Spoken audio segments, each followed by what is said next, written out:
ஹே! கதை கேட்க நீங்க வந்துட்டீங்களா? கதை சொல்ல நானும் வந்துட்டேன். சாரிங்க, நேத்து ஒரு நாள் நான் கொஞ்சம் பிஸியா இருந்ததுனால என்னால நேத்து ட்ராமா எதுவுமே போட முடியல. ஸோ எப்பயும் சொல்றது தான் இப்பயும் சொல்றேன். எஸ்எஸ் வாய்ஸ் ஓவரை சப்ஸ்கிரைப் பண்ணுங்க. பார்த்ததுக்கப்புறம் லைக் பண்ணுங்க. மறக்காம போறதுக்கு முன்னாடி எக்ஸ்பிளனேஷன் எப்படி இருக்குன்னு சொல்லிட்டு கமெண்ட் பண்ணிட்டு போங்க. இந்த எபிசோட எதுல ஸ்டார்ட் பண்றோம் அப்படின்னு பார்த்தா, ஹீரோயினுக்கு பயங்கரமான ஒரு ஆக்சிடென்ட் ஆயிடுது. அந்த ஆக்சிடென்ட்டை பார்த்த உடனே ஹீரோ செமையா பதறி போயிடுறான்.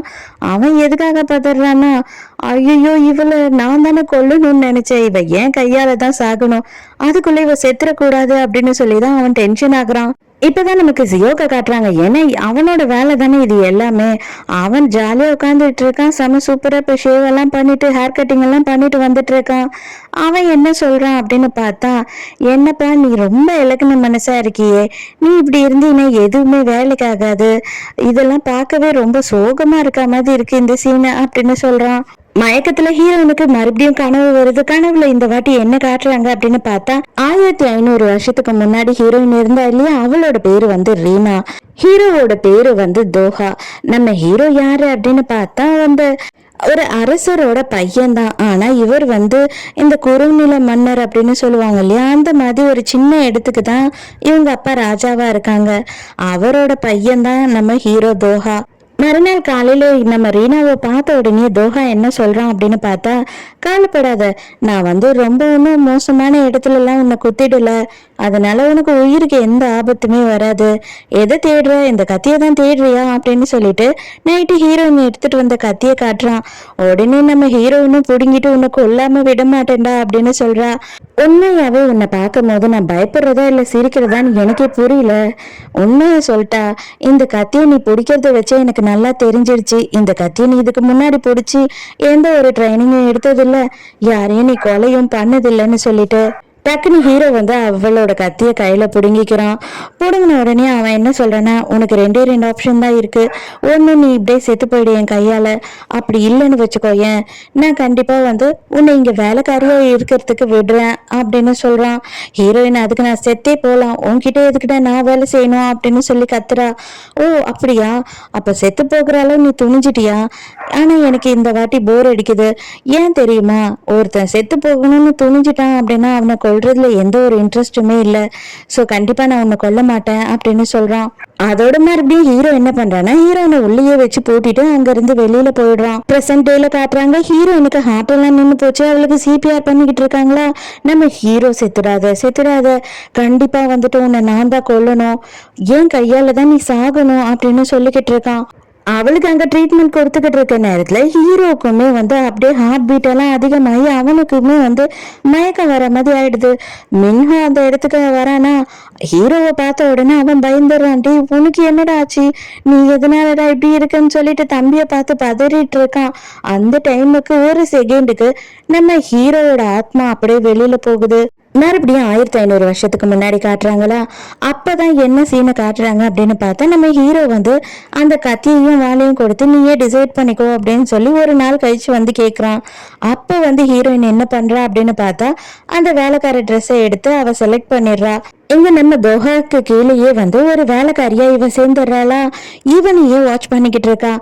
கண்டிப்பா ஒரு நாள் இல்ல ஒரு நாள்னா உன்னை கொல்லாம விட மாட்டேன்டா, உன்னோட சாவு என் கையில தான், இதை வந்து யாராலையும் மாத்தவே முடியாது அப்படின்னு நினைக்கிறா. அப்பதான் நம்ம ஹீரோ ஒரு விஷயத்த யோசிக்கிறான். என்ன அப்படின்னு பார்த்தா, நம்ம ஹீரோயின் வந்து அவங்க அப்பா அம்மாவோட கொலைக்காக பழி வாங்க வந்திருக்கேன்னு தான் சொல்லியிருப்பா இல்லையா. ஆனா அவ யாரோட பொண்ணுன்றத சொல்லியிருக்க மாட்டா. ஆனா இவளோட கத்திய பார்த்த உடனே ஹீரோ கண்டுபிடிச்சிட்டு இருக்கான். அதாவது அந்த காயான்ற ஒரு நாட்டை தானே இவங்க கடைசியா கைப்பற்றினாங்க, அந்த நாட்டோட இளவரசி தான். அப்பனா அவ சாகல, நம்ம கொன்னது வேற யாரையோ அப்படின்னு இவனுக்கு தெரிஞ்சிருக்கு. நம்ம ஹீரோயினை காட்டுறாங்க. ஹீரோயின் என்ன பண்ணிக்கிட்டு இருக்கா அப்படின்னு பார்த்தா, அவளுக்கு அந்த ஷோல்டர் பெயினோடயே வந்து ஹீரோவை எப்படியாவது கொல்லணும், அதுக்காக இவ பிராக்டிஸ் பண்ணியே ஆகணும் அப்படின்னு சொல்லி எல்லாரும் எழுந்துக்கிறதுக்கு முன்னாடியே வீடியோ காலிலேயே வந்து பிராக்டிஸ் பண்றா. அந்த இடத்துக்கு ஹீரோ வந்து நிக்கிறான். அவன் அதை பார்த்துட்டு என்ன சொல்றான்னா, உனக்கு என்ன கொல்லணும், அதுக்காக தான் நீ இந்த அளவு பிராக்டிஸ் பண்ணிக்கிட்டு இருக்கியோ அப்படின்னு சொல்லி கேட்குறான். ஆனா ஒன்னே ஒண்ணு, நீ இந்த மாதிரி பிராக்டிஸ் பண்ணிக்கிட்டு இருந்தீன்னா என் காலை கூட உன்னால சுட முடியாது. உண்மையாவே நான் சொல்றேன், இன்னும் உனக்கு நிறைய பயிற்சி வேணும், அதனால அதை ஒழுக்கமா கத்துக்க அப்படின்னு சொல்லி கிண்டல் பண்ணிக்கிட்டு இருக்கான். சரி அப்பனா ஒண்ணு பண்ணு, பேசாம நீயே எனக்கு சொல்லி கொடு அப்படின்னு சொல்லி கேக்குறா. அதுக்கப்புறம் ஹீரோவே என்ன பண்றான்னா ஹீரோயினுக்கு சொல்லி கொடுக்குறான். நீ கரெக்டா இதே மாதிரி பிராக்டிஸ் பண்ணிக்கிட்டே இருந்த, நீ தனியாவே இந்த மாதிரி பண்ணிட்டேன்னு வச்சுக்கோயேன், என்னோட நெஞ்ச குறி வச்சு நீ இந்த அம்பை விடலாம், கண்டிப்பா நானும் உன் கையாலேயே செத்துடுவேன், அதனால நீயும் பழி வாங்கினதை முடிச்சிடுவ, அதுக்காக நான் வெயிட் பண்ணிக்கிட்டு இருக்கேன் அப்படின்னு சொல்லிட்டு போறான். அங்க இருந்து பெரிய கிங்டம் இருக்கும், அதை சுத்தி சின்ன சின்ன நாடு இருக்கும் இல்லையா, அந்த மாதிரி ஒரு சின்ன நாடு தான் நம்ம தோஹாவோட அப்பாவோட நாடு. அதனால இவங்க எல்லாருமே சேர்ந்து அந்த பெரிய மன்னரை பார்க்க போயிருக்காங்க. அப்ப ஹீரோ வந்து அந்த பெரிய மன்னர் வந்து பாராட்டிட்டு இருக்காரு. பரவாயில்லையே, அந்த காயான்ற கிங்டம் வந்து ரொம்ப பெரிய கிங்டம், நீ ரொம்ப அழகா வந்து அவங்க கிட்ட சண்டை போட்டு போராடி அந்த கிங்டமையும் நமக்கு எடுத்து கொடுத்துருக்க, உனக்கு என்ன வேணாலும் கேளு அப்படின்னு சொல்லி ரொம்ப சந்தோஷமா பாராட்டிட்டு இருக்கார. அப்பதான் ஒரு விஷயம் நமக்கு சொல்றாங்க. என்ன அப்படின்னு பார்த்தா, இவன் வந்து அந்த ராஜாவோட உண்மையான மகனே கிடையாது, தத்து பையன். அப்ப நம்ம ஹீரோ என்ன சொல்றான் அப்படின்னு பார்த்தா, எனக்கு எதுவுமே தேவையில்லை மகாராஜா, எனக்கு வந்து எங்க அப்பா கட்டளையிட்டாரு, நான் இதை செஞ்சு முடிச்சேன், அவர் என்ன சொல்றாரோ அது எல்லாத்தையும் நான் செய்வேன் அப்படின்னு சொல்லும் போது நம்ம மகாராஜா என்ன சொல்றாருன்னா, பேசாம உன்னோட பையனையே வந்துட்டு தலைமை பொறுப்புல உட்கார வச்சுட்டு நீ வந்து ரெஸ்ட் எடுக்க வேண்டியதுதானே, ரிட்டையர்ட் ஆயிட்டு உனக்கு வயசாயிடுச்சு அப்படின்னு சொல்லி நம்ம தோஹாவோட அப்பா கிட்ட சொல்றாரு. அதை பத்தி நான் யோசிச்சுட்டு இருக்கேன் மகாராஜா, இன்னும் வந்து நான் முடிவு எடுக்கல அப்படின்னு சொல்லிட்டு அவங்க அப்பா சொல்றாரா. அப்ப மகாராஜா என்ன சொல்றாருன்னா, சரி அதை விடு, நான் வந்து வேட்டைக்கு போலான்னு இருக்கேன் ரொம்ப நாள் கழிச்சு, உன்னோட பையன் வந்து அம்பை எறியறதுல ரொம்ப வந்து செம்ம சூப்பராமே, அதனால அவனையும் கூட்டிட்டு போலான்னு இருக்கேன் அப்படின்னு சொல்லும் போது, ஐயோ அவன் இப்பதான் டயர்டா வந்து வாரெல்லாம் முடிச்சிட்டு வந்திருக்கான், அதனால நான் அவங்க கூட வரனே, அவன் எதுக்கு, அவன் ரெஸ்ட் எடுக்கட்டும் அப்படின்னு சொல்லி இவர் தட்டி கழிக்கிறாரு. ஹீரோ வெளியில வந்த உடனே அவர் என்ன கேக்குறாருன்னா, மகாராஜா கூட உன்னை வந்துட்டு நான் வேட்டைக்கு அனுப்பலன்னு சொல்லி என் மேல கோவமா இருக்கியா என்ன அப்படின்னு கேட்கும் போது, அதெல்லாம் ஒண்ணும் இல்லப்பா, நீங்க போயிட்டு வாங்க, எனக்கு அதே சந்தோஷம்தான் அப்படின்னு சொல்லி ஹீரோ சொல்றான். இல்ல அவர் வந்து உனக்கு தனி நாடு கொடுக்குறேன், உனக்குன்னு ஒரு படையே கொடுக்குறேன் அப்படின்னு சொல்றாரு, அதெல்லாம் நான் வேணான்னு சொல்லிட்டேன், அதெல்லாம் உனக்கு கஷ்டமா அப்படின்னு கேட்கும் போது, எனக்கு அதெல்லாம் ஒரு கஷ்டமும் இல்லை, எனக்கு ஒரு பிரச்சனையும் இல்லப்பா, நீங்க போங்க அப்படின்னு சொல்லிடுறான். ஆக்சுவலா இவன் வந்து இவனை பையன் மாதிரி வளர்க்கல, ஒரு நாய் மாதிரி தான் வளர்த்துக்கிட்டு இருக்கான். இவன் சொல்றத அவன் செய்யணும், அதுதான் இவனுக்கு தேவை. அடுத்த வாட்டி நீ வந்துட்டு போருக்கு போகும்போது கொஞ்சம் அடிபட்டு நீ வந்தீன்னா எனக்கு இன்னும் கொஞ்சம் நல்லா இருக்கும், இன்னும் கொஞ்சம் பெருமையா இருக்கும், நீ ஒரு அடி கூட படுறதே இல்லையே அப்படின்னு சொல்லிட்டு போறான். ஹீரோ அவனோட ரூம்க்கு போகும்போது இவங்க அப்பா இவனுக்கு ஒரு கிஃப்ட் கொடுத்திருக்காரு. அது என்னன்னு திறந்து பார்க்கும்போது அதுல சில பெரிஸ் எல்லாம் இருக்கு. இது என்ன பெரிஸ் அப்படின்னு சொல்லி வேலைக்காரனே ஆச்சரியமா கேட்கும் போது அப்பதான் ஹீரோ சொல்றான், இதோட சாரை தான் நாங்க எடுத்து அம்புல தடவிக்கிட்டு போவோம் போருக்கு போகும்போது, இது ரொம்ப பாய்சன் ஆனது அப்படின்னு சொல்லும் போது, ஐயோ இதை நான் தூக்கி போடவா அப்படின்னு கேட்கும் போது இவன் என்ன சொல்றானா, இருக்கட்டும், எங்க அப்பா ஏதோ ஒரு ரீசனுக்காக தான் இதை கொடுத்திருக்காரு, அதனால இது என்கிட்டயே இருக்கட்டும் அப்படின்னு சொல்றான். ஹீரோவும் அவனோட அப்பாவும் சேர்ந்தே தான் சாப்பிட உட்கார்றாங்க. அந்த டைமுக்கு ஹீரோயின் தான் இவங்களுக்கு எடுத்துட்டு வந்து சர்வ் பண்றா. சர்வ் பண்ணும்போது ஃபர்ஸ்ட் எல்லா டிஷ்ஷையும் வந்து ஹீரோ என் பக்கத்துல வெய் அப்படின்னு கேக்குறான். அதுக்கப்புறம் இவன் எல்லாத்தையும் சாப்பிட்டு பார்த்துட்டு இதுல எதுவும் பாய்சன் இல்லப்பா, நீங்க சாப்பிடலாம்னு சொல்றானா. ஹீரோயினுக்கே ஷாக் ஆயிடுது. ஹீரோயின் வெளியில போன உடனே இந்த ராஜா என்ன கேக்குறாரு ஹீரோ கிட்ட அப்படின்னு பார்த்தா, எதுக்காக நீ புதுசா ஒரு பொண்ணு வேலைக்கு கொண்டு வந்து வச்சிருக்க, இது வரைக்கும் நீ இதெல்லாம் பண்ணது இல்லையே அப்படின்னு கேக்குறாரு.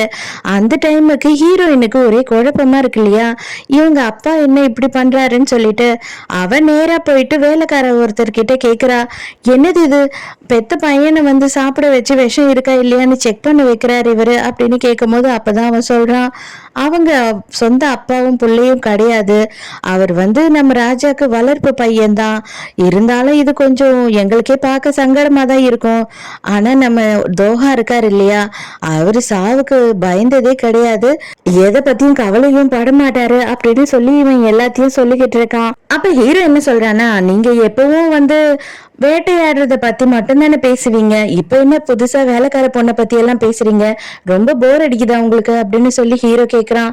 அதுக்கு அவர் என்ன சொல்றாருன்னா, இல்ல அந்த பொண்ணோட கை ரொம்ப அழகா இருக்கு, அந்த பொண்ணை பார்க்கும் போது ஒரு சாதா வேலைக்கார பொண்ணு மாதிரி எனக்கு தோணவே இல்லை அப்படின்னு சொல்றாரு.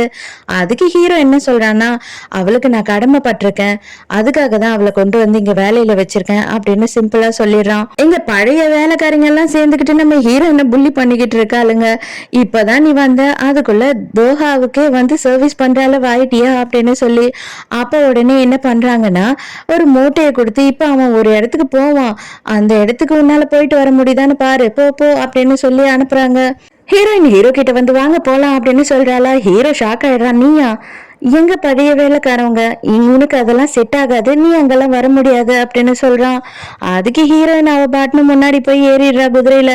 எனக்கு குதிரையெல்லாம் ஓட்ட தெரியும், எனக்கு எந்த இடத்தையும் நினைச்சு பயமும் இல்லை அப்படின்னு சொல்றா. ரொம்ப தொலைவுக்கு இவங்க குதிரையிலேயே போறாங்க. அது ஒரு காடு மாதிரி இடமா இருக்கு. ரெண்டு குதிரையோட சங்கிலியையும் கொடுத்துட்டு இங்கேயே நின்னுட்டு குதிரைய பாத்துக்கோ அப்படின்னு சொல்லி ஹீரோ மட்டும் ஒரு பைய எடுத்துட்டு போறான். இங்க போய் இவன் என்ன பண்ணிக்கிட்டு இருக்கான் அப்படின்னு பார்த்தா, இந்த காயாவோட போர் தான் இவன் லாஸ்டா பண்ணிட்டு வந்தான் இல்லையா, அதுல எத்தனை பேர் இறந்தாங்களோ அத்தனை கல்லு வச்சு அவங்களுக்காக ஒரு சடங்கு மாதிரி சின்னதா அவன் பண்ணிக்கிட்டு இருக்கான். ஹீரோயின் அந்த இடத்துக்கு ஹீரோவை தேடி வந்துடுறாளா. வந்த உடனேயே வந்துட்டு அவ என்ன பண்றன்னு கேக்குறா. நீ எதுக்காக இங்க வந்த அப்படின்னு சொல்லி ஹீரோ கேக்குறான். அதுக்கு அவ என்ன சொல்றான்னா, இவ்வளவு நேரம் ஆச்சு அதனாலதான் தேடிக்கிட்டு வந்தேன், சரி இது என்னது அப்படின்னு கேட்கும் போது அப்பதான் ஹீரோ சொல்றான், கயால நடந்த போர்ல எக்கச்சக்கமான சோல்ஜர்ஸ் வந்து இறந்து போயிட்டாங்க. பட் ஆனா அவங்களோட உடம்புங்களுக்கு எதுவுமே சடங்கு செய்யாம இருந்திருப்பாங்க, அதனாலதான் வந்துட்டு நான் என்னோட மனசுக்கு ஏத்த மாதிரி இதுல பண்றேனே தவிர வேற ஒண்ணும் இல்லை அப்படின்னு சொல்றான். அவ்வளவுதான். இது கேட்ட உடனே ஹீரோயினுக்கு செம கொலவெறி வந்துடுது. அங்க எல்லாரையும் கொஞ்சம் கூட ஈவு இறக்கமே இல்லாம கொன்னு குவிச்சிட்டு வந்துட்ட, இப்ப சாத்தா வேதம் ஓதுதான் என்ன அப்படின்னு சொல்லி இவ கத்துறா. அதுக்கு ஹீரோ என்ன சொல்றானா, எனக்கு வேற வழி இல்லை, நான் அந்த போரை வின் பண்ணி தான் ஆகணும், அதனால நான் அதை பண்ணேன், இது எனக்காக அப்படின்னு சொல்லும் போது, வழி இல்லை அப்படின்னு சாக்கெல்லாம் தயவு செஞ்சு சொல்லாத, நீ போற நிறுத்தணும்னு நினைச்சிருந்தேன்னா நீ நிறுத்திருப்ப அப்படின்னு சொல்றா. அதுக்கு ஹீரோ என்ன சொல்றான்னா, எனக்கு நல்லாவே தெரியும், காயாவோட கிங்கோட பொண்ணு தானே நீ, அதனாலதான் நீ இந்த அளவுக்கு பேசிக்கிட்டு இருக்க, எனக்கு புரியுது உன்னோட கோவம், ஆனா கண்டிப்பா நான் ஒன்னே ஒண்ணு சொல்றேன், நீ என்ன கொலை பண்ற அப்படின்னு எனக்கு தெரிஞ்சதுன்னா அதுக்கு நான் உனக்கு சான்ஸ் கொடுத்துட்டு நான் சும்மா தான் இருப்பேன், உன்னால எவ்வளவு சீக்கிரம் என்ன கொல்ல முடியுமோ கொன்னுடு, நீ இதெல்லாம் பண்ணிக்கிட்டு இருந்தாலும் யாரும் உன்னை மன்னிக்க மாட்டாங்க, நானும் உன்னை மன்னிக்க மாட்டேன், உன்னோட பாவம் உன்னை விட்டு போகவே போகாது, நீ நிம்மதியே இல்லாம தான் தெரியவ அப்படின்னு சொல்லிக்கிட்டு சாபமா விட்டுக்கிட்டு இருக்கா. அப்ப ஹீரோ என்ன சொல்றேன்னா, இதை எதுக்காக தெரியுமா நான் பண்றேன், அவங்க கிட்ட மன்னிப்பு கேட்கணும்னு இல்லை, மன்னிப்பு கேட்கறதுக்கான அருகதையும் எனக்கு இல்லைன்னு எனக்கு நல்லாவே தெரியும், எனக்கு வந்து இந்த பாவம்லாம் போச்சு அப்படின்னா எனக்கு தேவை ஒரே ஒரு நாள் தூக்கம் மட்டும்தான், நான் ஒரு நாள் கூட என்னோட லைஃப்ல தூங்கினதில்லை இந்த வாழை எடுத்ததுக்கு அப்புறமா அப்படின்னு சொல்றோம். ரெண்டு பேருமே ரொம்ப நேரம் ஆயிடுச்சு அப்படின்னு சொல்லி இறங்கி வராங்களா. அந்த டைமுக்கு ரெண்டு குதிரையும் காணும், இவ விட்டுட்டு வந்துட்டா போல. அப்படியே ஐயோ இப்ப என்ன பண்றது அப்படின்னு ரெண்டு பேரும் யோசிக்கிறாங்க. இதுக்கு மேல யோசிக்கிறதுக்கெல்லாம் ஒண்ணும் இல்லை, இறங்கி நடந்து போயிட்டே இருக்க வேண்டியதுதான், இருட்டிடுச்சுன்னா மிருகங்க வர ஆரம்பிச்சிடும் அப்படின்னு சொல்றான் ஹீரோ. அந்த டைமுக்கு மழை வேற வர ஆரம்பிச்சிடுது. காட்டுக்குள்ள மழை பெய்ய ஆரம்பிச்சா பயங்கரமா பெய்யும் இல்லையா, அதனால இவங்க என்ன பண்றாங்கன்னா, இப்ப இறங்கி எல்லாம் போக முடியாதுன்னு ஒரு குகை உள்ள போயிடுறாங்க. அந்த குகைக்குள்ளேயே நைட்டு அவங்க ரெண்டு பேருமே இருக்காங்களா. அப்ப இவன் வந்து நெருப்பெல்லாம் மூட்டிட்டு சொல்றான், உன்னோட ட்ரெஸ் எல்லாம் ரொம்ப ஈரமா இருக்கு, தயவு செஞ்சு இங்க பக்கத்துலயாவது வந்து உட்காரு, இல்லைன்னா கண்டிப்பா நாளைக்கு காலையிலக்குள்ள உனக்கு உடம்பு முடியாம போயிடும் அப்படின்னு சொல்றான். அவளும் அப்படியே பொறுமையா நான் வந்து கொஞ்சமா மட்டும் பக்கத்துல வந்து உட்கார்றா. அப்பதான் ஹீரோ கிட்ட ஹீரோயின் என்ன கேக்குறான்னா, உண்மையாவே நீ என்ன நினைச்சு சொன்ன, நான் உன்னை கொல்ல மாட்டேன்னு நினைக்கிறியா, கண்டிப்பா நான் கொல்லுவேன் அப்படின்னு சொல்றா. அதுக்கு ஹீரோ, நானும் அதை தான் எதிர்பார்த்துக்கிட்டு இருக்கேன், தயவு செஞ்சு நீ பண்ணு, எப்ப வேணாலும் பண்ணு, இந்த வாழ்க்கை எனக்கு பிடிக்கல, ஒரு நாள் கூட நிம்மதி இல்லாத தூக்கம், என் காதுல கேட்கிற குரல் உன் காதுல கேட்டாதான் உனக்கு புரியும், அதெல்லாம் உனக்கு புரியாது அப்படின்னு சொல்லி ஹீரோ சொல்றான். அதுக்கு ஹீரோயின் என்ன சொல்றான்னா, இப்ப என்ன நீ சிம்பத்தி சீன் போடுறியா, ஐயோ பாவம் நீ அப்படின்ட்டு நான் உன்னை மன்னிச்சிருவேன்னு நினைக்கிறியா என்ன அப்படின்னு கேக்குறா. அதுக்கு ஹீரோ என்ன சொல்றான்னா, நான் பல வருஷமா எனக்கு பிடிக்காத விஷயங்களை தான் நான் செஞ்சுக்கிட்டு இருக்கேன். எனக்கு வேற வழியும் இல்ல. எங்க அப்பா என்ன சொல்றாரோ அவருக்காக நான் அதை எல்லாத்தையும் செஞ்சுதான் ஆகணும். ஆனாலுமே கடைசியில அவருக்கு நான் வேண்டாத பையன்தான்.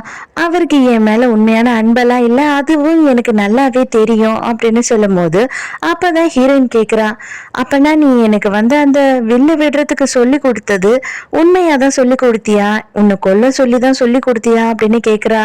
ஆமா, நான் அதை உண்மையா தான் சொன்னேன். ஏன்னா எப்படி இருந்தாலும் என் உயிர் போக தான் போகுது. அது உன் கையால போனா நீயாவது கொஞ்சம் நிம்மதியா இருப்பல்ல அப்படின்னு சொல்லிட்டு ஹீரோ சொல்றான். அப்ப அவ ஹீரோயின் என்ன சொல்றானா, இன்னைக்கு நான் உனக்கு சாபம் விடுறேன்டா. எப்படா நமக்கு சாவு வரும் அப்படின்னு சொல்லிட்டு நீ அலைஞ்சுக்கிட்டு இருக்க இல்லையா, கண்டிப்பா அது வரைக்கும் நான் உன்னை கொல்லவே மாட்டேன். என்னைக்கு உனக்கு நீ வாழணும், இதுக்கப்புறம் நம்ம சாக கூடாது அப்படின்னு நினைக்கிறியோ அன்னைக்குதான் நான் உன்னை கொல்லுவேன். அப்பவும் சரி, நீ உன் உயிர் போகாம நீ கஷ்டப்பட்டுக்கிட்டு இருக்கணும். எவ்வளவு வருஷம் ஆனாலும் சரி நீ கஷ்டப்பட்டுக்கிட்டே தான் இருக்கணும். ஒரு நாள தூக்கம் இல்லாம நிம்மதி இல்லாம நம்ம எங்கேயும் போகாம இங்கேயே சுத்துறமேன்ற மாதிரி புரியாம நீ சுத்திக்கிட்டு தான் கிடக்கணும் அப்படின்னு சொல்லிட்டு மோசமான சாபத்தை விடுறா. ஹீரோ சரிடி என்னவோ பண்ணிட்டு போ அப்படின்னு சொல்லிட்டு சைலண்ட் ஆயிடுறான். எங்க ஹீரோவோட அப்பா கேக்குறாரு, எங்க அவன் இன்னும் வரலையா அப்படின்னு கேட்கும் போது இல்ல அப்படின்னு சொல்றாங்க. யார் கூட போயிருக்கான் அப்படின்னு கேக்குறாரு. அந்த புது வேலைக்கார பொண்ணு தான் கூட்டிட்டு போயிருக்கான்னு சொன்ன உடனேயே இவருக்கு கொஞ்சமா சந்தேகம் வர ஆரம்பிச்சிடுது. அதோட பிரசன்ட்ல ஹீரோவை காட்டுறாங்க. இப்பதான் அவன் பொறுமையா கொஞ்சமா கண்ணை முழிக்கிறான். பார்த்தா அவங்க அண்ணனும் மேனேஜரும் தான் நின்னுக்கிட்டு இருக்காங்க. அலறி அடிச்சுக்கிட்டு எழுந்துக்கிறான். காங்குக்கு என்ன ஆச்சு அப்படின்னு. அவளுக்கு பயப்படுற மாதிரி அந்த அளவுக்கு எல்லாம் அடி எதுவும் படல. இப்போதைக்கு அவ மயக்கத்துல இருக்கா. அவ தெளிஞ்சது அப்படின்னா கொஞ்சம் டாக்டர் செக் பண்ணிட்டு சொல்லுவாங்க, நீ ஒன்னும் பயப்பட வேணாம் அப்படின்னு அவங்க அண்ணா சொல்றாரு. ஹீரோ நேரா கிளம்பி போய் ஹீரோயினை தான் பாக்குறதுக்கு போறான். அங்க போனா அவ வந்துட்டு இப்பதான் அப்படி லைட்டா மயக்கம் தெளிஞ்சு எழுந்துக்கிறான். எழுந்த உடனே நம்ம ஹீரோவை பார்த்த உடனே இளவரசி நீங்களா அப்படின்னு சொல்லி கேக்குறா. இவன் கரெக்டா அவ கழுத்து அழுத்தலாம் அப்படின்னு கழுத்துக்கிட்ட கை எடுத்துட்டு போறான். இவன் இந்த வார்த்தையை சொன்ன உடனே இவனுக்கு என்ன செய்யறதுன்னே புரியல. அப்ப வேகமா மின்ஹோ அங்க உள்ள வரறா. வந்த உடனே பார்த்தா ஹீரோவை காணோம். இவன் என்ன நினைச்சுக்கிறான்னா இப்பதான் அவளுக்கு கொஞ்சம் தெளிவாயிடுச்சு போல. மின்ஹோவை பார்த்த உடனே நீங்களா இதுக்கு முன்னாடி அப்படின்னு சொல்லி கேட்கும் போது, இல்லம்மா நான் தான் இப்ப வந்தேன், உனக்கு எப்படி இருக்கு அப்படின்னு கேக்குறாரு. நான் பரவாயில்ல, கொஞ்சம் பெட்டரா இருக்கேன் அப்படின்னு சொல்றா. இவ அந்த வார்த்தையை சொன்னதுனால ஹீரோ அப்படியே பித்து பிடிச்ச மாதிரி எங்கேயோ நடந்து போயிட்டு இருக்கான். என்ன ஆச்சு அவளுக்கு அப்படின்னு சொல்லிட்டு இவனுக்கு புரியல. ஏன்னா இது வரைக்கும் ஹீரோயினுக்கு வந்த கனவு எதுவுமே ஞாபகம் இருக்காது. இப்ப ஹீரோயினுக்கு வந்த கனவு எல்லாம் ஞாபகம் இருக்க ஆரம்பிக்குது. ஹீரோயினும் உட்காந்து அந்த வந்த கனவை பத்தி தான் யோசிச்சுக்கிட்டு இருக்கா. என்ன ஆச்சு, யாரோ வந்து என்ன தொட்டா மாதிரி இருந்தது. ஆனா கனவுல எதுக்கு எனக்கு ஜுன்ஹோ ராஜா வேடத்துல வந்தான் அப்படின்னு சொல்லி இவ ரொம்ப ஆர்வமா யோசிச்சுட்டு இருக்கா. இவளுக்கு ஒண்ணுமே புரியல. அந்த டைம்க்கு கரெக்டா ஃப்ரெண்டு வந்துடுறாளா. வந்த உடனே இவளை பார்த்து உருட்டி பெரட்டி பார்த்துட்டு கதறிக்கிட்டு இருக்கா. ஐயோ என்னடி ஆச்சு ஏன்டி இப்படி ஆச்சு உனக்குன்னு சொல்லிட்டு. அப்ப ஹீரோயினும் இவ்வளவு உட்காந்து கதை பேச ஆரம்பிக்கிறாங்க. ஹீரோயின் வந்துட்டு அவளுக்கு வந்த கனவு பத்தியும், அவளுக்கு கனவுல வந்து நம்ம ஜுன்ஹோ தானே வந்தா ராஜாவா, அதை பத்தியும் சொல்லிக்கிட்டு இருக்கா. அப்ப ஃப்ரெண்ட் என்ன சொல்றான்னா, அவ்வளவுதானடி, எனக்கு கூட தான் அவன் டெய்லி வருவான் அப்படின்னு சொல்றா கனவுல. இவளுக்கு ஒண்ணுமே புரியல. அப்ப அது மாதிரி ஒரு நார்மலான கனவு தானோ, ஒரு செலிபிரிட்டி கூட நம்ம இருக்கிறதுனால அவன் நமக்கு கனவுல வந்துட்டானோ அப்படின்ற மாதிரி இவளுக்கே கொஞ்சம் டவுட் வந்துடுது. ஹானை காட்டுறாங்க. ஹான் கதறி கதறி அழுதுகிட்டு இருக்கான். சியோக் தான் வந்து அவனை கார்ல கூட்டிக்கிட்டு போயிட்டு இருக்கான். அந்த டைமுக்கு அவன் என்ன சொல்றானா, எனக்கு என்ன நடந்ததுன்னே தெரியல, நான் எதுக்காக இப்படி பண்ணணும் தெரியல, என்ன போலீஸ் இப்ப தேடிக்கிட்டு இருக்காங்க, அவ்வளவுதான் போச்சு போச்சு, என்னோட லைஃபே போச்சு, எல்லாமே முடிஞ்சு போச்சு அப்படின்னு கதறான்.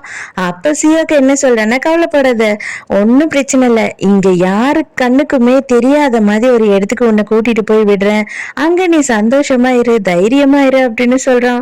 ஹீரோயின் கிட்ட மின்ஹோ என்ன பண்றாரு அப்படின்னு பார்த்தா, இவ கையில இருந்து அந்த பிரேஸ்லெட் கழண்டு விழுந்தது இல்லையா ஆக்சிடென்ட் இடத்துல, அதை எடுத்துட்டு வந்து ஹீரோயின் கிட்ட கொடுக்குறாரு. இப்பதான் ஹீரோயின் கேக்குறா, ஜூன் எப்படி இருக்கான் அப்படின்னு சொல்லிட்டு. இல்ல, அவனுக்கு ஒரு பிரச்சனையும் இல்லை, அவன் நல்லா தான் இருக்கான். ஃபர்ஸ்ட் உன்னோட உடம்ப பத்தி நீ கவலைப்படு, ஒன்னும் இப்போதைக்கு பிரச்சனை இல்லை, நீ ரிலாக்ஸா ரெஸ்ட் எடு அப்படின்னு சொல்றான் மின்ஹோ. ஹீரோ என்ன பண்றான்னா, ஹீரோயின் வந்துட்டு அவளோட ரூம்ல படுத்து தூங்கிட்டு இருக்கா. இவன் வெளியிலயே நின்னு பாத்துக்கிட்டு இருக்கான். மேனேஜர் என்ன கேக்குறான்னா, இங்கேயே நீங்க நைட்டு பூரா நின்னுகிட்டு இருக்கிறதுக்கு உள்ளதான் போய் அவங்கள என்ன ஏதுன்னு பார்த்து விசாரிங்களேன் அப்படின்னு சொல்றான். என்னால உள்ளலாம் போய் பேச முடியாது அவகிட்ட அப்படின்னு ஹீரோவும் ரொம்ப கோவமா சொல்லிக்கிட்டு இருக்கான். போலீஸ் ஸ்டேஷனுக்கு மின்ஹோவும் அவனோட அசிஸ்டன்ட்டும் போயிருக்காங்க. ஆக்சுவலா இவர் அசிஸ்டன்ட் மட்டும் இல்ல, இவர் வந்து நம்ம மின்ஹோவோட லாயரும் கூட. அப்ப வந்து என்ன காட்டுறாங்க அப்படின்னா, இது பாருங்களேன், ஹான் வந்து ஆக்சிடென்ட் பண்றதுக்கு முன்னாடி இவர் யாரையோ மீட் பண்ணியிருக்காரு. அது மட்டும் இல்லாம சியோனையும் மீட் பண்ணியிருக்காரு. இவங்க 2 பேருமே பேசியிருக்காங்க. இது எல்லாமே சிசிடிவி ஃபுட்டேஜ்ல வந்திருக்கு. இதுல வந்து சியோலும் சம்மந்தப்பட்டிருப்பாங்கன்னு உங்களுக்கு தோணுதா அப்படின்னு மின்ஹோ கிட்ட கேக்குறாங்க. அப்ப மின்ஹோ என்ன சொல்றான்னா, எனக்கு தெரியல, பட் ஆனா அவங்க 2 பேருக்கும் இல்லீகல் அஃபேர் இருக்கு அப்படின்னு சொல்லிட்டு அந்த போட்டோவை மட்டும் இவன் கொடுத்துட்றான். ஹீரோவோட வீட்டுல காட்டுறாங்க. அங்க மேனேஜர் ரொம்ப தீவிரமா வெயிட் பண்ணி யோசிச்சுக்கிட்டு இருக்காரு. என்ன யோசிக்கிறாரு அப்படின்னு பார்த்தா, நம்ம ஹீரோ எதுக்கு எந்த நேரமும் காங்கு காங்குன்னு சொல்லிக்கிட்டு இருக்கான். இதுக்கு முன்னாடி சியோல பத்தி தான் எந்த நேரமும் பேசிக்கிட்டு இருப்பான். அவன் என்ன இப்படி டோட்டலா மாறிட்டான்னு யோசிச்சுக்கிட்டே இருக்காரா. அப்ப பார்த்தா அப்படியே தலைமுடி மட்டும் வருது. அது பார்த்து அலண்டு போயிடுறாரு இவரு. அதுக்கப்புறம் பார்த்தா தெரியுது அது சியோலன்னு சொல்லிட்டு, ஏமா நீ இப்படி வந்து பயமுறுத்துற அப்படின்னு அந்த ஆளு கத்துன உடனே, ஏன் பேய பார்த்த மாதிரி கத்துற அப்படின்னு அவ கேக்குறா. பேயதான் டெய்லி பார்த்துக்கிட்டு இருக்கிறது இல்லாம குடும்பம் நடத்திட்டு இருக்கேன்னு, போடி சரிதான் அப்படின்னு துரத்தி விட்டுறான். அதுக்கப்புறம் தான் இவ போய் மின்ஹோ கிட்ட பேசுறா. மின்ஹோ வந்து என்ன சொல்றாரு அப்படின்னா, உனக்கும் இந்த ஆக்சிடென்ட்டுக்கும் எதனா சம்மந்தம் இருக்கா? என்னோட தம்பியை வந்து கண்டினியூவா கொலை பண்ண ட்ரை பண்றாங்க அப்படின்னு சொல்லி கேட்கும் போது, ஐயோ எனக்கும் அதுக்கு எந்த சம்மந்தமும் இல்லை. ஆனனுக்கு என்னை பார்க்க வந்ததெல்லாம் உண்மைதான். அவன் வந்துட்டு அந்த நியூ டிராமாவோட ரோலை எனக்கே வாங்கி கொடு, அதுக்கு ஹெல்ப் பண்ணேன்னு கேட்க தான் வந்தான். மற்றபடி நாங்க வேற எதுவுமே பேசல. நீங்க தயவு செஞ்சு எதையும் குழப்பிடாதீங்க. அவனுக்கும் எனக்கும் அஃபேர் இருக்குன்றதெல்லாம் நீங்க எதுவும் போலீஸ் கிட்ட சொல்லல அப்படின்னு சொல்லி கேக்குறா. மேபி நான் சொல்லி கூட இருக்கலாம்ல அப்படின்னு சொல்லி இவன் சொல்றானா. ஐயோ எதுக்காக நீங்க இப்படி எல்லாம் பண்றீங்க? அவ்வளவுதானா, என்னை மொத்தமா நீங்க கை விட்டுட்டீங்களா? நான் வந்து உங்க தம்பிய லவ் பண்ணிக்கிட்டு இருந்தேன். அவனை கொலை பண்ண பாப்பேன்னு நீங்க நினைக்கிறீங்களா? என்னதான் எங்களுக்கு பிரேக்கப் ஆனாலும் நான் கொலை பண்ற அளவா துணிவன் நினைக்கிறீங்க அப்படின்னு சொல்லி இவ பதறிட்டு இருக்கா. இவன் அதுக்கு எதுவுமே பதில் சொல்ல மாட்டான். ஹீரோனுக்கு நிறைய அடிபடாததுனால அவ வீட்டுக்கு டிஸ்சார்ஜ் ஆகி வந்துடுறா. ஹீரோவை பாக்குறதுக்காக மின்ஹோ வராரா. வந்த உடனே அவர் என்ன சொல்றாருன்னா, அவர் டிஸ்சார்ஜ் ஆகி வீட்டுக்கே போயிட்டா. இன்னும் எவ்வளவு நாளுக்கு நீ சாப்பிடாமே இந்த மாதிரி இருப்ப? தயவு செஞ்சு நீ சாப்பிடு. அவளை பத்தி எனக்கு கவலை இருக்கு இல்லைன்றது அடுத்த விஷயம். ஆனா என்னோட தம்பியா எனக்கு எதா இருந்தாலும் நீ தான் ரொம்ப முக்கியம். இப்ப கூட அவளுக்கு உடம்பு சரியாயிடுச்சுன்னு வச்சுக்கோயேன், உடனே கூட்டிட்டு வந்து உன்கிட்ட வேலைக்கு விட்டுடுவேன். ஏன்னா நீ அதுதானே ஆசைப்பட்டு என்கிட்ட கேட்ட அப்படின்னு சொல்லி சொல்றான். அப்போ ஒரு பெயின் கில்லர் டப்பாவை எடுத்து கொடுத்துட்டு, 12 மணி நேரத்துக்கு ஒன்னே ஒண்ணு மட்டும்தான் போடணும். உனக்கு எவ்வளவு வலி எடுத்தாலும் சரி, அதுக்கு மேல போடாத அப்படின்னு சொல்றாரு. அது மட்டும் இல்லாம அவர் கிளம்புறதுக்கு முன்னாடி, அடுத்த ஜென்மத்துல நீ எனக்கு வந்து அண்ணனா பிறக்கணும்னு எனக்கு ஒரு ஆசை. ஏன்னா அப்பதான் ஒரு அண்ணனோட கஷ்டம் என்னன்றது உனக்கு புரியும் அப்படின்னு சொல்லிட்டு போறாரு. நம்ம ஹீரோயின் அவங்க வீட்டு மாடியில நின்னுக்கிட்டு இருக்காளா, பனி பெய்யுதுன்னு சொல்லிட்டு. அப்ப பார்த்தாதான் தெரியுது ஹீரோ வந்து கீழேயே தான் வெயிட் பண்ணிக்கிட்டு இருக்கான். இவன் எதுக்காக இங்க வந்து நின்னுக்கிட்டு இருக்கான்னு சொல்லிட்டு கை காட்டுறா. ஜுன்ஹோ ஜுன்ஹோ எனக்காக வந்திருக்கியா, என்ன பார்க்க வந்திருக்கியா அப்படின்னு சொல்லி கேக்குறா. அவ படிக்கட்டு இறங்கி கீழே வர்றதுக்குள்ளேயே என்ன பண்றான்னா, கார் எடுத்துக்கிட்டு அங்க இருந்து போயிடுறான். இவனுக்கு என்ன ஆச்சு, ஏன் வந்துட்டு என்னை பார்க்காம கூட இங்க இருந்து போயிட்டான் அப்படின்னு சொல்லி யோசிக்கிறா. ஹீரோவை பார்த்து என்னன்னு கேட்கலான்னு சொல்லிட்டு ஹீரோவோட வீட்டுக்கே போயிடுறா. குரல் கொடுத்து கொடுத்து பாக்குறா, வந்து எந்த ரெஸ்பான்ஸுமே இல்ல. என்னடா ஆச்சு அப்படின்னு உள்ள போறாளா. அப்ப வந்து மாத்திரையா செதறி கிடக்குது. அதையும் பாக்குறா. பார்த்த உடனே ஒரு பயம் வந்துடுது அவளுக்கு. அங்க போய் பார்த்தா படிக்கட்டுல அப்படியே ஒரு பாதி மயக்கத்துல போதையில உட்காந்துட்டு இருக்க மாதிரி உட்காந்துட்டு இருக்கான். என்ன ஆச்சு உனக்கு, என்ன ஆச்சு அப்படின்னு சொல்லி எழுப்புறா. அப்பதான் அவன் அப்படியே பொறுமையா எழுந்துக்கிறானா. சரி இவனோட பல்ச பார்ப்போம் அப்படின்னு கழுத்து கிட்ட கையை எடுத்துட்டு போறா. இவனுக்கு கோவம் வந்துடுது. ஒண்ணும் இல்ல, பயப்படாது, ஜஸ்ட் நான் பல்ஸ் தான் பாக்குறேன் அப்படின்னு சொல்லி தொட்டு பாக்குறா. அப்புறம் தான் தெரியுது பயங்கர ஃபாஸ்டா இருக்கு அவனோட பல்ஸ்ன்னு சொல்லிட்டு. அப்ப ஹீரோ என்ன பண்றானா, நீ யாரு, நீ என்ன பண்ணிக்கிட்டு இருக்க அப்படின்னு சொல்லி கேக்குறானா. ஐயோ இவன் எல்லாத்தையும் மறந்துட்டான் போல. எத்தனை மாத்திரைடா நீ சாப்பிட்ட அப்படின்னு கேக்குறா. நானும் சாப்பிட்டு பார்த்தேன், ஆனா வலி மட்டும் போகவே இல்லை அப்படின்னு சொல்லிட்டு இவன் ரொம்ப வருத்தமா சொல்றான். இவளுக்கு என்ன பண்றதுன்னே புரியல. இவன் வந்துட்டு ஒரு மாத்திரை 2 மாத்திரை சாப்பிடல போல, எக்கச்சக்கத்துக்கு சாப்பிட்டான் போல. அப்ப ஹீரோயின் என்ன சொல்றானா, என்ன ஆனாலும் சரி நீ வாழ்ந்துதான் ஆகணும். உனக்கு நல்லா தெரியும்ல, நான் உன் பக்கத்துல இருக்கிற வரைக்கும் நீ சாக மாட்ட. நான் உன்னோட கார்டியன் ஏஞ்சல், உனக்கு தெரியாதா? நீ நம்பலையா? என் கூட இருக்க யாரும் சாக மாட்டாங்க, யாருடைய சாவையும் நானும் பார்க்க மாட்டேன். அதனால தைரியமா இரு, நீ கண்டிப்பா வாழ்ந்துதான் ஆகணும், நீ சாக கூடாது அப்படின்னு சொல்லி இதையே சொல்லிக்கிட்டு இருக்கா. அப்போ ஹீரோயின் சாப விட்டுருப்பா இல்லையா 1500 வருஷத்துக்கு முன்னாடி, அதுதான் இவனுக்கு ஞாபகம் வருது. ஸோ இதோடய இந்த எபிசோட் முடியுது. இந்த எபிசோட் உங்களுக்கு பிடிச்சிருந்ததா, என்னோட எக்ஸ்பிளனேஷன் பிடிச்சிருந்ததான்னு சொல்லிட்டு மறக்காம எனக்கு கமெண்ட்ல சொல்லுங்க. ஸோ நாளைக்கு மறக்காம கதை கேட்க வந்துருங்க. நானும் மறக்காம கதை சொல்ல வந்துடுறேன். பாய்.